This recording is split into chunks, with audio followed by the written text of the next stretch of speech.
Good afternoon और नमस्कार सब लोगों को। सुबह से हम लोगों ने लोक सत्ता पार्टी आइडियोलॉजी और बाकी सब चीज़ों के बारे में जानकारी हासिल की। जैसे शुरुआत में सुरेंद्र जी ने कहा है कि हम चाहते हैं एक बदलाव जो राष्ट्रीय स्तर पर हो, मगर हमें एक्शन जो करनी है वो अपने लोकल एरिया में करनी है, जहाँ पर हम डायरेक्टली इन्फ्लुएंस कर सकते हैं। तो ये एक बहुत ही महत्वपूर्ण बात है कि अगर हम लोगों की हर दिन की ज़िंदगी में अगर बदलाव लाना चाहते हैं तो एक महत्वपूर्ण बात होगी कि governance at the door step, मतलब अपनी चौखट पर सरकार उपलब्ध हो लोगों को। जैसा हम जानते हैं कि 1947 में जब देश आज़ाद हो गया, इंडिपेंडेंस हो गया, तब ऐसी भावना थी कि भारत देश एक खेती प्रधान देश है और ज़्यादातर लोग गांव में रहते हैं और शहर जो थोड़े बहुत शहर तभी थे वो पहले से ही डेवलप्ड हो चुके हैं, उनकी तरफ ध्यान देना इतना ज़रूरी नहीं है। तो शुरुआतों की कुछ सालों में पूरा ध्यान गाँव की तरफ गया था, रूरल इंडिया को किस तरह डेवलप किया जाए, और शहरों की तरफ एक तरह से ध्यान दिया नहीं गया। तो इस वजह से हम कहते हैं कि हमारे पास आज डेमोक्रेसी है, मगर डेमोक्रेसी का मतलब हम लोगों ने जो स्कूल में शायद पढ़ा है कि लोकशाही, लोकतंत्र मतलब लोगों का, लोगों के लिए, लोगों द्वारा चलाया गया राज, government of the people, by the people, for the people. मगर आज हम देखते हैं कि आज मतलब इतना ही रह गया कि हम 5 साल में एक बार वोटिंग करते हैं, इसलिए हम कहते हैं कि हमारे पास डेमोक्रेसी है। मगर डेमोक्रेसी में सही माने में नागरिक सबसे पावरफुल होना चाहिए और वहाँ पर वोट और पब्लिक गुड, हम जो टैक्सेस भरते हैं उससे मिलने वाली, सरकार की तरफ से मिलने वाली सेवा है, इनमें कुछ कनेक्शन होना चाहिए। और अगर हम किसी को इलेक्ट करके देते हैं, हमारा प्रतिनिधि मानते हैं, तो वो हमारी तरफ उत्तरदायी होना चाहिए, जवाबदेही होना चाहिए कि जो काम वो करता है वो सही में हमारे फायदे के लिए हो रहा है या नहीं हो रहा है। कुछ सरकार की तरफ से कुछ काम हो रहा है तो क्यों वो उस तरह से हो रहा है, ये लोगों को जवाब उसके बारे में मिलना चाहिए। हम जो टैक्सेस भरते हैं उससे जो काम चल रहा है, वो टैक्सेस कहाँ पर खर्चे हो रहे हैं, वो हम उस डिसीजन मेकिंग में नागरिक का एक सहभाग होना बहुत ज़रूरी है। मगर आज ऐसा हो रहा है, एक मतलब जो लोकसत्ता की जो भावना है कि गवर्नमेंट ये सिटीजन सेंट्रिक होना चाहिए, एक नागरिक के ऊपर सेंटर्ड होना चाहिए। मगर आज हालात ये है कि बेसिक जो सेवाएं मिलती है सरकार की तरफ से, वो मिलने के लिए भी हमें ही सरकार की दफ्तरों के चक्कर लगाने पड़ रहे हैं। तो ये एक बदलाव हमारी डेमोक्रेसी में आना चाहिए।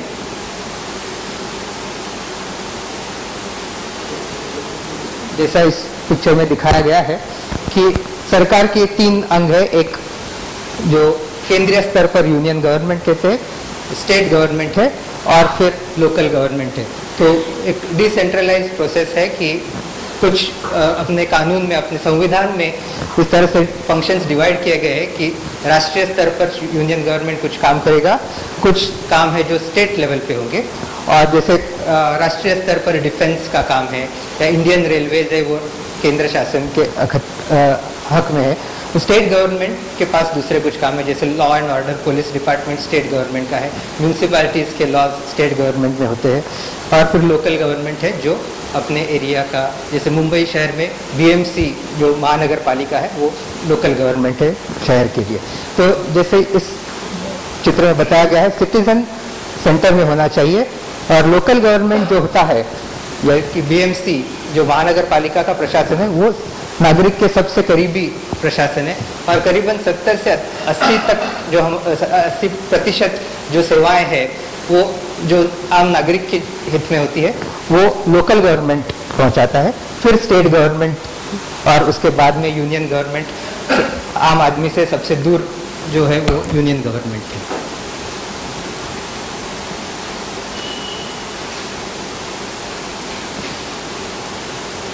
इससे देखा जाए तो शहर में अलग अलग स्टेक होल्डर्स होते हैं, नागरिक है, जो बिजनेसमैन है, ब्यूरोक्रेट्स है, विविध संस्थाएं हैं, ये सब लोग शहर की तरफ एक स्कूलों छोटे थे तभी कुछ एक कहानी पढ़ी थी कि कुछ 5-6 अंध लोग होते हैं या कुछ लोगों के आंखों पर पट्टी बांधी हुई है और उनको एक हाथी के सामने खड़ा किया जाता है। तो जैसे हाथी का अलग अलग अवयव उनके हाथ में आता है तो वो समझते, जो उसकी पूंछ पकड़ता है उसको लगता है कि ये एक रस्सी है, तो कोई उसके पाँव को छूता है तो उसको लगता है कि ये पिलर है।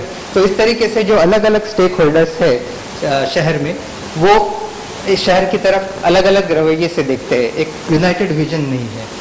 तो ये काफ़ी डिटेल में इसके बारे में रिसर्च किया गया है कि हर स्टेक होल्डर का सिटी के साथ किस तरीके का रिश्ता है, तो वो डिटेल में अभी हम नहीं जाते।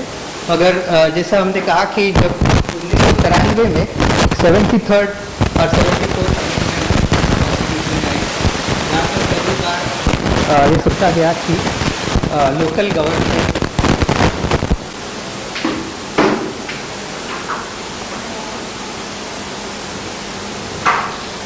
तो 1993 में दो महत्वपूर्ण संविधान सुधार हुए थे, कॉन्स्टिट्यूशनल अमेंडमेंट, जिसको 73rd और 74th कॉन्स्टिट्यूशनल अमेंडमेंट कहते हैं।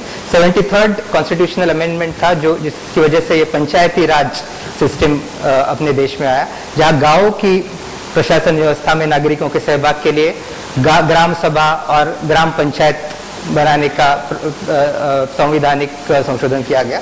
और 74th अमेंडमेंट तभी हुई 1993 में, जब शहरों में भी, जो बड़े शहर है जहाँ 3 लाख लोगों की संख्या से अधिक पॉपुलेशन है, वहाँ पर लोगों के सहभाग के मंच, जिसको वार्ड कमिटीज कहा जाता है, वो बनाया जाए। और काफ़ी डिटेल ये 12वें शेड्यूल है कॉन्स्टिट्यूशन का, जिसमें ये बताया गया है कि क्या क्या फंक्शंस होने चाहिए जो लोकल बॉडी जैसे महानगर पालिका शहरों में ये फंक्शंस करे।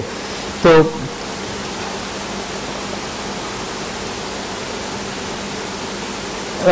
मगर जो 74th अमेंडमेंट का जो मकसद था वो असल में पूरा नहीं हुआ। जैसे मुंबई शहर का हम अगर उदाहरण लेते हैं तो क्योंकि वो संवैधानिक रिक्वायरमेंट थी इसलिए वार्ड कमिटीज फॉर्म की गई, मगर मुंबई शहर में जो एडमिनिस्ट्रेशन है उसमें महानगर पालिका के एडमिनिस्ट्रेटिव वार्ड्स है, जैसे A, B, C, D, इस तरीके से 16 वार्ड्स है और उनकी 16 वार्ड कमिटीज बनाई गई।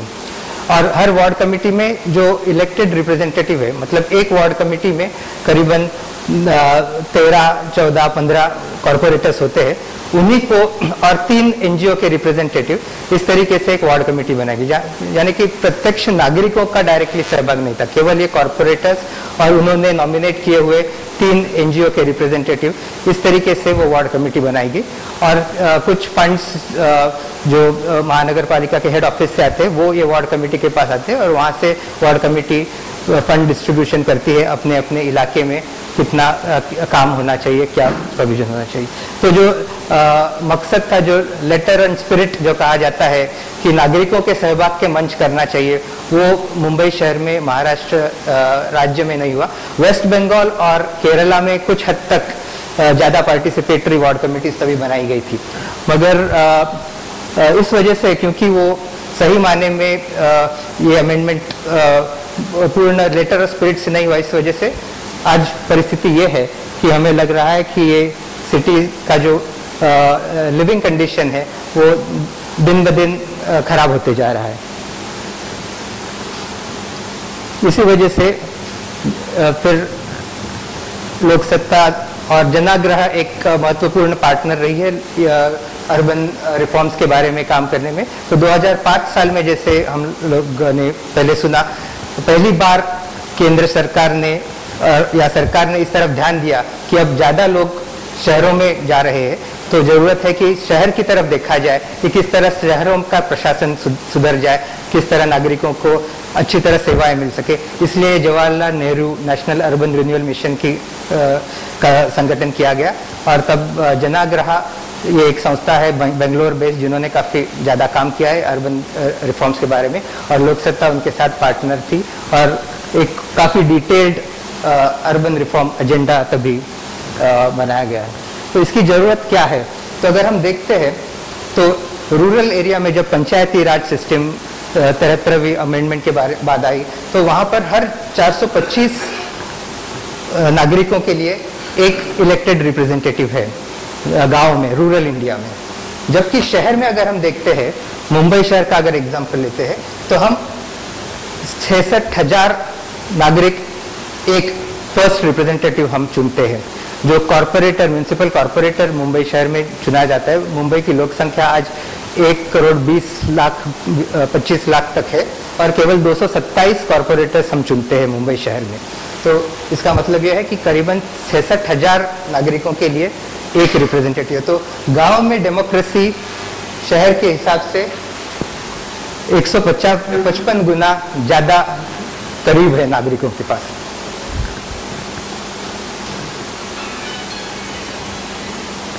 जो मुंबई महानगर पालिका का जो प्रशासन चलता है, वो एक बीएमसी एक्ट है, जो 1898 साल से ये एक्ट लिखा गया है। तो जिस तरह पुलिस व्यवस्था में भी एक बहुत पुराना एक्ट चल रहा है, वैसे ही महानगर पालिका के प्रशासन में भी बीएमसी एक्ट 1898 ये मूल एक्ट है। उसके बाद अमेंडमेंट जरूर हुए, मगर जो मेन ढांचा था वो तभी से तैयार किया गया। तो उसी प्रकार से जैसे पुलिस सिस्टम में, उसी तरीके से प्रशासन सिस्टम में भी ब्रिटिश जो हमारे तभी रूलर थे, वो यही चाहते थे कि उनके अपॉइंटेड अधिकारी यानी म्युनिसिपल कमिश्नर्स और वार्ड ऑफिसर्स जो थे, जो प्रशासनिक अधिकारी थे, उनके पास ज्यादा ताकत हो, क्योंकि जो ब्रिटिशर्स, जो रूलर्स चाहते उसी तरीके का प्रशासन हो और नागरिकों को ज्यादा हक न मिले, केवल उनको एक प्लेटफॉर्म मिले कि जहां पर वो अपने सुझाव दे सके। इस तरीके से तभी एक प्रशासनिक रचना की गई थी कि जो म्युनिसिपल कमिश्नर है वो शहर का एग्जीक्यूटिव अथॉरिटी है, वही ज्यादा उसके पास पावर्स है। लोकल लेवल पे वार्ड ऑफिसर होता है, उसके पास एडमिनिस्ट्रेटिव पावर्स है। और जो नगर सेवक कॉरपोरेटर्स हम चुनते हैं, जो मेयर होता है, मेयर है वो केवल फिगर हेड है, जो महानगर पालिका कॉरपोरेटर्स की जो मीटिंग होती है वहां पर केवल वो एक चेयरमैन की हैसियत से रहता है, मगर उनके पास एग्जीक्यूटिव पावर्स नहीं है। हालांकि ऐसा है कि जब हम वोट करते हैं तो हम चाहते हैं कि हमारा नगर सेवक है वो कुछ सेवाएं हमें दे, हमारे प्रशासन में इम्प्रूवमेंट करे, मगर असल में बात तो ये है कि नगर सेवक जो नागरिकों की तरफ अकाउंटेबल है, उनके पास पावर्स नहीं है, वो खुद कुछ काम नहीं करा सकते हैं। तो ये सब कैसे बदला जाए?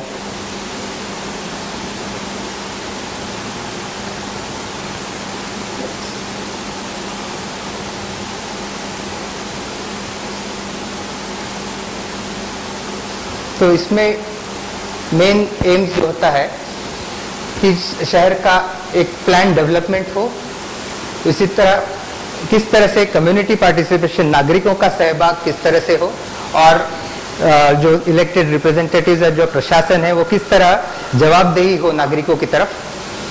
और ये सब बदलाव लाने के लिए अगले 7 साल में 1,20,000 करोड़ रुपए की लागत लगेगी, ऐसे तभी अनुमान किया गया था।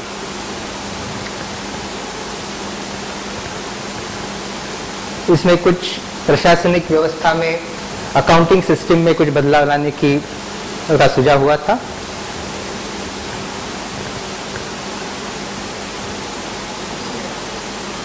इसमें हमारे बाकी तकनीकी डिटेल्स के अलावा ये जो enactment of Nagar Raj bill जो चौथा मुद्दा दिया गया है, जहां पर एरिया सभा का गठन किया जाए, जो नागरिकों के डायरेक्ट पार्टिसिपेशन के लिए एक मंच उपस्थित किया जाए लोकल लेवल पे, ये एक महत्वपूर्ण प्राविधान था। ये 5 जो reforms Jawaharlal Nehru urban renewal mission ने जो प्रपोज किए थे कि ये बदलाव लाने चाहिए सिटी एडमिनिस्ट्रेशन में, ये बदलाव एक मैंडेटरी रिफॉर्म्स के रूप में उन्होंने रखे हैं कि JNURM के जो फंड्स अभी हमने बात की 1,20,000 करोड़ रुपए का जो फंड्स उपलब्ध करने वाले थे अगले 7 साल में, अगर वो फंड हर शहर को मिलना है तो हर स्टेट को ये 5 रिफॉर्म्स लाना मैंडेटरी, मतलब बंधनकारक हो गया कि ये रिफॉर्म्स अगर वो करेंगे तब ही वो फंड्स उनको उपलब्ध हो जाएंगे। अर्बन लोकल बॉडीज,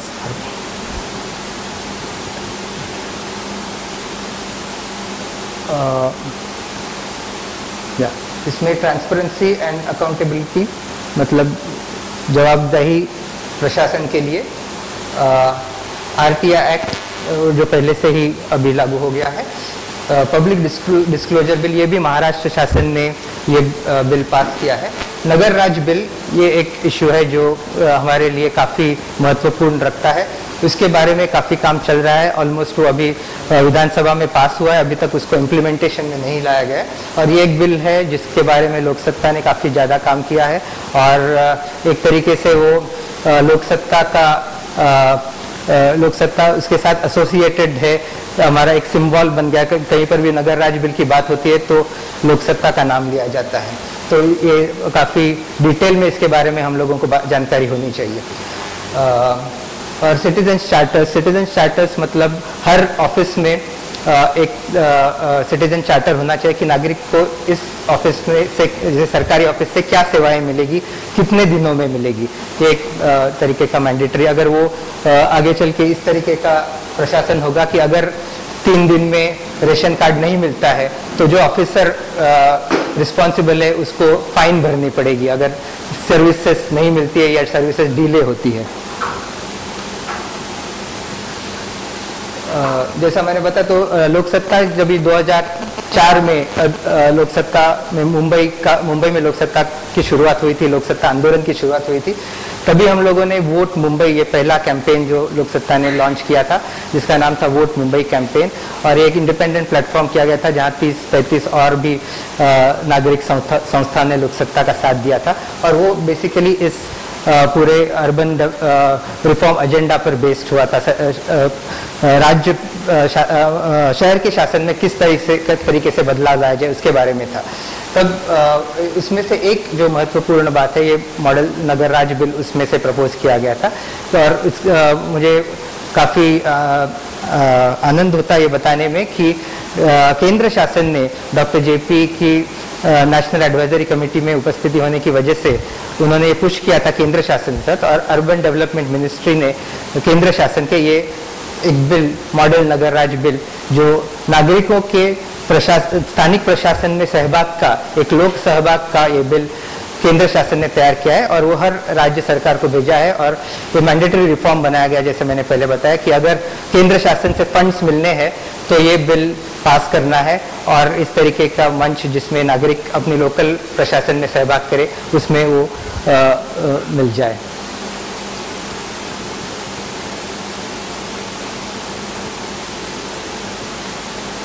तो इसके बारे में मैं ज़्यादा डिटेल में बताना चाहूँगा कि क्या प्रोविजन है इसमें। तो जैसा हमने पहले जाना है कि आज की स्थिति ऐसी है कि हम एक कॉरपोरेटर चुनते हैं अपनी लोकल एरिया से। वो कॉरपोरेटर, जैसे मुंबई में, पूरे मुंबई में 227 कॉरपोरेटर चुने जाते हैं।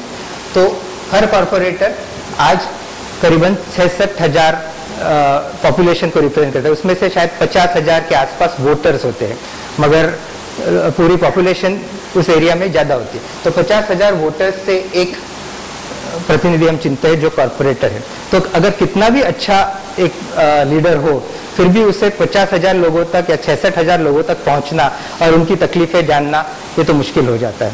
दूसरी बात यह है कि आज की स्थिति में कॉरपोरेटर के पास कुछ मैकेनिज्म नहीं है, उसके पास फंड्स और नगर सेवक निधि मिलता है, मगर वो तो काफ़ी कम है कि इतने सब लोगों की ज़रूरतें पूरी कर सके। मगर उसके पास कोई अधिकारी नहीं है कि जो उसको रिपोर्ट करे कि उनके थ्रू वो काम करे। उसके पास पावर्स भी नहीं है कि वो काम कर सके। उसको वार्ड ऑफिसर के पास जाना पड़ता है नागरिकों की तकलीफें लेकर, और फिर उनसे काम करा के लेना पड़ता है।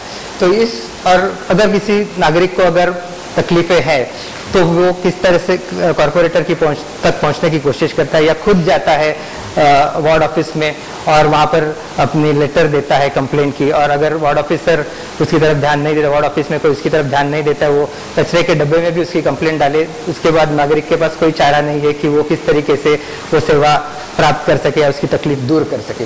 तो एक तरीके का एक मंच ही उपलब्ध नहीं है। तो होता ऐसा है कि फिर कॉरपोरेटर जो है वो अपने ही लोगों के काम करने में जुड़ता रहता है। जो लोग उसको वोट करके जिताते हैं उनकी अपनी कॉन्स्टिट्यूएंसी की तरफ ही वो ध्यान देने की कोशिश करता है। बाकी जो नागरिक है वो उनको अपने प्रॉब्लम खुद सॉल्व करने के लिए कुछ ना कुछ अलग तरीके, जैसे कि करप्शन भी उसमें से बाहर निकलता है।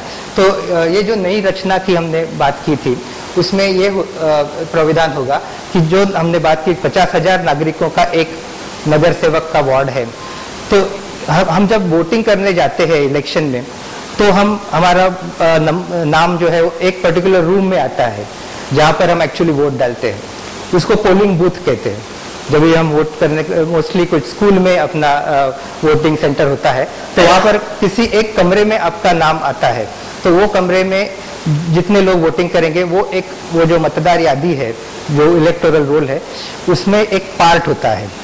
तो हर पोलिंग बूथ में एक इसको मतदार यादी भाग या इलेक्टोरल पार्ट बोलते हैं। तो इस तरीके से हर वार्ड में करीबन 35 या 37 या ज़्यादा से ज़्यादा 40 इस तरीके से पार्ट्स होते हैं, जो पहले से ही अपनी मतदार यादी में इस तरीके का डिवीजन है कि इस तरीके से 35 या 40 पार्ट्स बनाए गए हर नगर सेवक के वार्ड में। तो जो 50,000 वोटर्स है उनको पहले से ही इस तरीके से पार्ट में डिवाइड किया गया है कन्वीनियंस के लिए।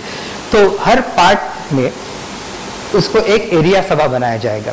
जिस तरीके से गांव में ग्राम सभा है उस तरीके से शहर में इसको एरिया सभा कहा जाएगा।